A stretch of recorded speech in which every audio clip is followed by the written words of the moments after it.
There is no pain. There is no pain. And there is no hurt worse than when a family member abuses their family.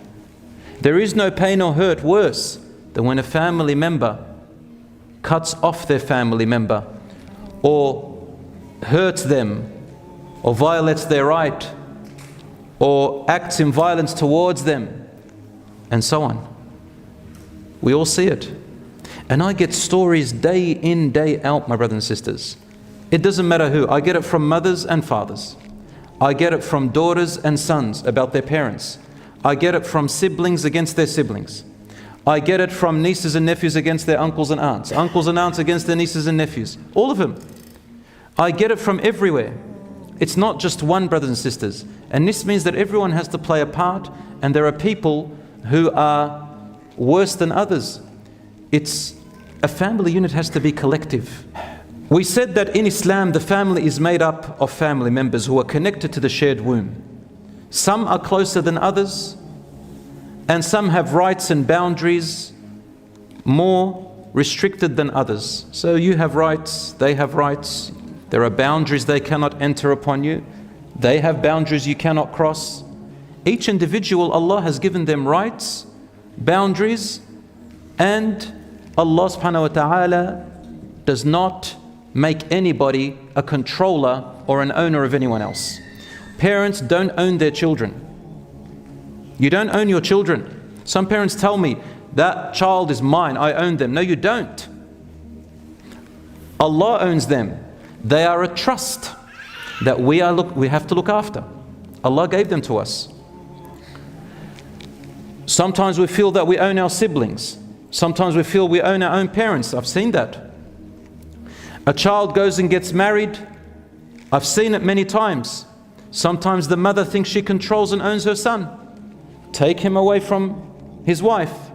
Some parents have this culture that if the son gets married, they must live with the parents and look after them, and the wife has no right to her own home. This is all haram and depression.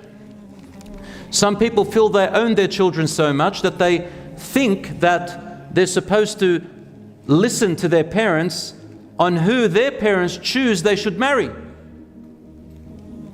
And they use the religious texts to tell them that if you don't obey me to marry that girl or that boy to their son or to their daughter, then I'll invoke Allah's anger upon you.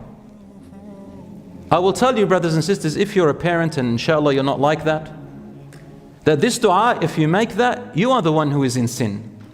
Because Allah does not accept a dua where it is oppression. Rasul said that Allah said in Hadith al-Qudsi, which is in Bukhari, He said, إِنِّي حَرَّمْتُ الظُّلْمَ عَلَى نَفْسِي وَجَعَلْتُهُ بَيْنَكُمْ حَرَامٌ فَلَا تَظَالَمُوا. Allah said, I have made oppression forbidden upon myself. Allah said this. And I made it haram among you, so do not oppress one another. Allah is the one who gave the child the right to marry whom they choose, so long as whom they choose is within the Islamic boundaries. Their parents can give them advice. Their parents can say, son, daughter, I recommend this person. But to force them to marry someone, invoke Allah's wrath upon them, this goes against what Allah subhanahu wa ta'ala says. Allah will not accept a dua that goes against what He commanded or allowed. And if you do that, we're going to talk about it. We'll show you how you'll destroy your relationship with your children anyway. Children who mistreat their parents, as soon as they get older, they can't wait to take their revenge again. You watch when your children see you and how they're going to treat you when they see mum and dad treating grandparents like that. Because the children, especially when they're little, they look at their mum and dad and they think everything they do is right. So if they see the mum or dad abusing or swearing or disrespecting their grandmother or their grandfather, even if the grandmother or grandfather are harsh, but if they see their mum or dad abusing them, then they're going to think, as soon as my mum or dad become harsh, I'll also abuse them, I'll also swear at them, I can't wait till they get older and I'll throw them and I'll do this and that. They say monkey see, monkey do. Isn't that correct? And that is why Rasul sallallahu alayhi wa sallam said in Hadith al-Sahih بروا آباءكم تبركم أبناؤكم. Be good to your parents, or show goodness to your parents, your children will show you goodness. That's because they're watching. I know that some people, they think my parents don't deserve that.